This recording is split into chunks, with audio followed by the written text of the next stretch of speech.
Welcome to the Wolfram Language in Section 24 of Fast Introduction for Programmers. This section is about setting up documents using Wolfram Notebooks. Notebook documents are made up of cells. Cells are indicated by cell brackets near the right edge of the window. Every cell has a cell style. The cells here are input cells and output cells.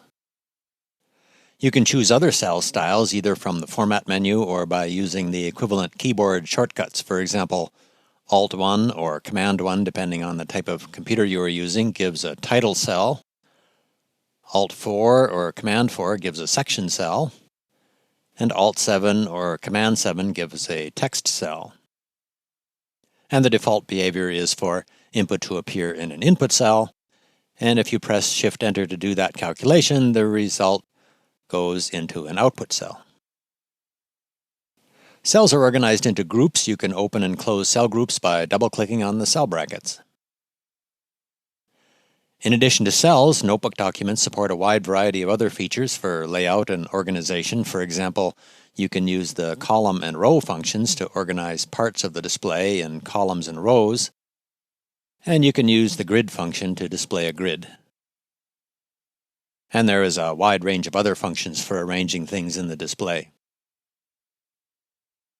Since notebook documents are symbolic expressions, you can also use Wolfram Language programs to generate and manipulate notebooks.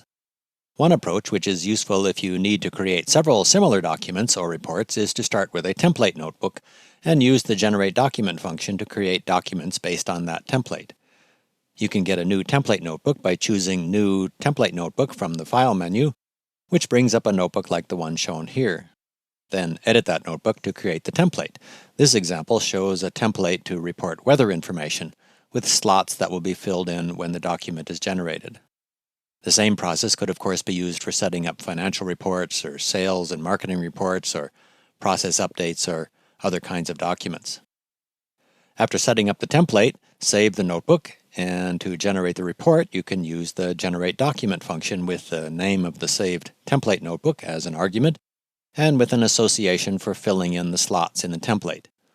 And pressing Shift-Enter to do that calculation produces the report.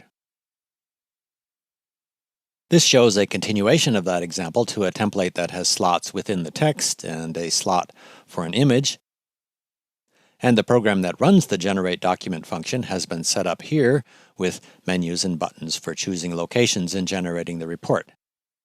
Support for interactive controls like the buttons and menus shown here is another feature of notebook documents. Here is the generated document. You could also include menus and buttons and other controls within this document to create an interactive report. You can get more information about other things that you can do with notebook documents by choosing Wolfram Documentation under the Help menu to bring up the Documentation Center page and clicking either the Documents and Presentation button or the User Interface Construction button. A reasonable place to start is clicking the Documents and Presentation button and choosing Notebook Documents, which brings up this page with links to tutorials and to information and descriptions of other things that you can do with Wolfram Notebooks.